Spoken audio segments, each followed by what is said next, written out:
राज्यसभा में पेश हुआ और पास हो गया। राज्यसभा की कार्यवाही के इंतजार के दौरान लोकसभा में बीजेपी सांसद रमेश बिधूड़ी के भाषण पर नजर पड़ी और मैं पढ़ने लग गया। उन्होंने सदन में मुख्यमंत्री के लिए जिन शब्दों और रूपकों का इस्तेमाल किया है, उससे एक सवाल पैदा होता है। अगर यही सब रूपक प्रधानमंत्री नरेंद्र मोदी के लिए इस्तेमाल हों तो क्या सदन की कार्यवाही में इन्हें रखा जाएगा या हटा दिया जाएगा? इस प्रश्न का जवाब आप चलते चलते नहीं दे सकते हैं। भाजपा सांसद रमेश बिधूड़ी कहते हैं कि यह बिल दिल्ली में पिछले 8 वर्षों से हो रहे अधर्मी सरकार के अधर्म को समाप्त करने के लिए लाया गया है।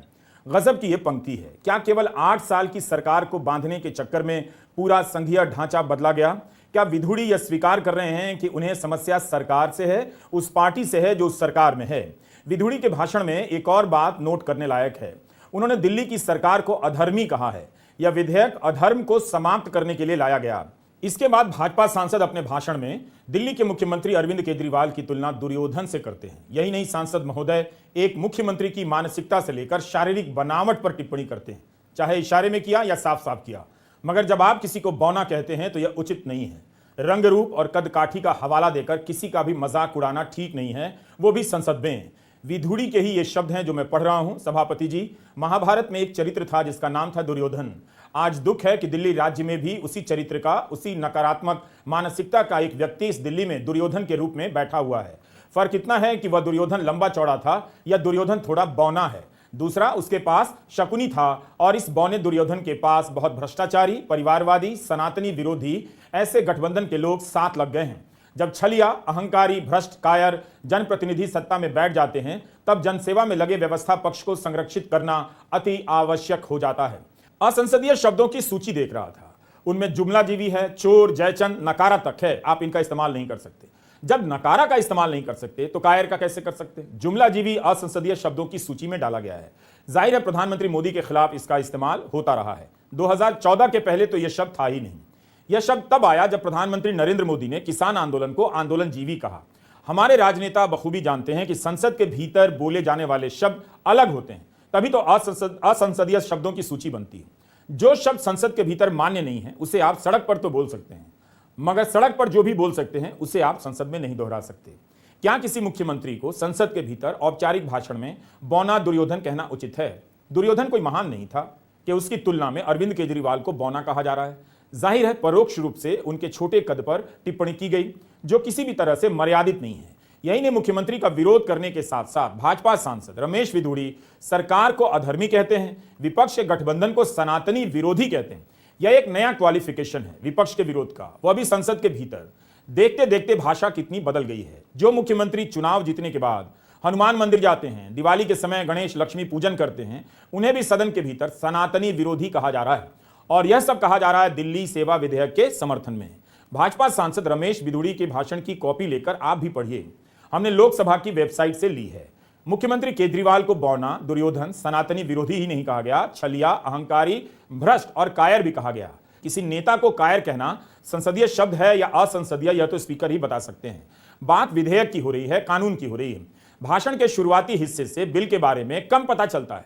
सांसद महोदय मुख्यमंत्री के चरित्र के बारे में व्याख्या करते नजर आते हैं। रमेश बिधूड़ी सभापति को संबोधित करते हुए कहते हैं कि इस बौने दुर्योधन के चरित्र की विशेषता बताता हूं। कई बार बौने दुर्योधन का इस्तेमाल करते हैं, फिर गिनाते हैं कि अरविंद केजरीवाल ने दिल्ली में सीसीटीवी लगाने, वाईफाई लगाने, स्कूल से लेकर शौचालय बनाने को लेकर जो वादे किए थे पूरे नहीं किए। अब मैं रमेश बिधूड़ी के भाषण का अगला हिस्सा पढ़ना चाहता हूं। वे कहते हैं कि सभापति जी, कृष्ण भगवान ने भी अहंकार में पड़े दुर्योधन को बार बार यह कहा था कि पांडवों को 5 ग्राम दे दो, और दुर्योधन ने बोला कि उन्हें एक सुई की नोक के बराबर भी नहीं दूंगा।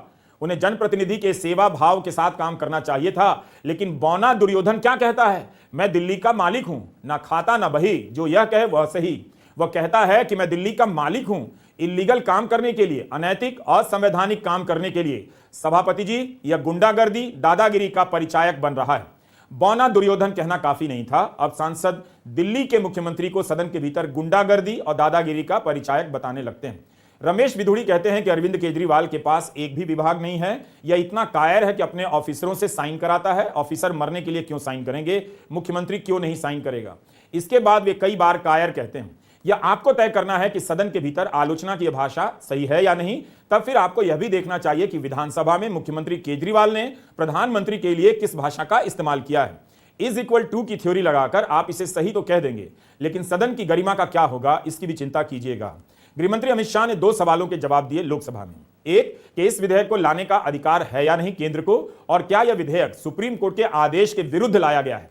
अमित शाह नियमों का हवाला देते हुए कहते हैं कि दिल्ली ना तो पूर्ण राज्य है, ना संघ शासित प्रदेश है, ना संघ शासित प्रदेश विद असेंबली है। यह राजधानी क्षेत्र है और संसद को किसी भी भाग के बारे में कानून बनाने का अधिकार है। कमाल की बात यह थी कि बीजेपी के नेता दशकों से दिल्ली को पूर्ण राज्य का दर्जा दिलाए जाने की मांग करते रहे। अमित शाह ने नेहरू, अंबेडकर और पटेल का नाम लेकर 2 बार गिनाया कि इन लोगों ने दिल्ली को पूर्ण राज्य का दर्जा दिए जाने का विरोध किया था। अब बीजेपी भी विरोध कर रही है। अमित शाह ने यह नहीं बताया कि उनकी पार्टी पूर्ण राज्य का दर्जा क्यों मांग रही थी और अब क्यों विरोध कर रही है। क्या नेहरू से सहमत होने के लिए? इसी तरह संसद भवन के उद्घाटन के समय सिंगोल को सही ठहराने के लिए, उसके आसपास कथाओं को बुनने के लिए नेहरू का सहारा लिया गया। शायद यह दूसरा मौका होगा जब नेहरू का हर बात में विरोध करने वाली बीजेपी नेहरू का इस्तेमाल कर रही थी। काफी ऐतिहासिक टाइप लगा। पूर्व केंद्रीय स्वास्थ्य मंत्री डॉक्टर हर्षवर्धन को 2013 में दिल्ली के मुख्यमंत्री पद का उम्मीदवार बनाया गया था। तब बीजेपी ने अपने घोषणा पत्र में कहा था कि दिल्ली को पूर्ण राज्य का दर्जा दिया जाएगा। कम से कम डॉक्टर हर्षवर्धन को ही दिल्ली में घूम घूम कर बताना चाहिए कि बीजेपी ने क्यों दिल्ली को पूर्ण राज्य का दर्जा देने की मांग और वादे को छोड़ दिया। उससे पहले 1993 में दिल्ली में बीजेपी की सरकार ने दिल्ली विधानसभा में पूर्ण राज्य की मांग का मुद्दा उठाया था और इस मांग को चुनावी प्रचार में शामिल किया गया था। अब बीजेपी पूर्ण राज्य का विरोध कर रही है, वह भी नेहरू और पटेल का नाम लेकर। यह भी याद रखना चाहिए कि वाईएसआर कांग्रेस ने लोकसभा में बिल का समर्थन करते हुए चेतावनी दी कि हम इसका समर्थन तो करते हैं, मगर उम्मीद भी करते हैं कि इसे कहीं और दोहराया नहीं जाए। तो इस तरह से समर्थन जुटाया गया। राज्यसभा में राघव चड्ढा ने 3 बातें प्रमुखता से कही हैं। राघव चड्ढा ने कहा कि यह बिल उपराज्यपाल को असीमित विवेकाधीन शक्तियां देता है। अभी तक राज्यपाल और उपराज्यपाल को मंत्रिमंडल की सलाह लेनी पड़ती थी। अफसरशाही को जुडिशियल अथॉरिटी बना देता है कि मंत्री का फैसला सही है या नहीं अफसर तय करेंगे। यह बिल जितनी अथॉरिटी और निगम है दिल्ली सरकार के पास, उनके चेयरमैन की नियुक्ति का अधिकार केंद्र को सौंप देता है। यह बिल पूरी तरह से अलोकतांत्रिक है।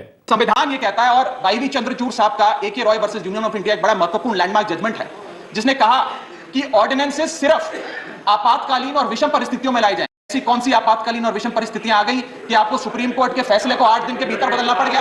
दूसरा बिंदु, यह सुप्रीम कोर्ट का अपमान है। सुप्रीम कोर्ट के फैसले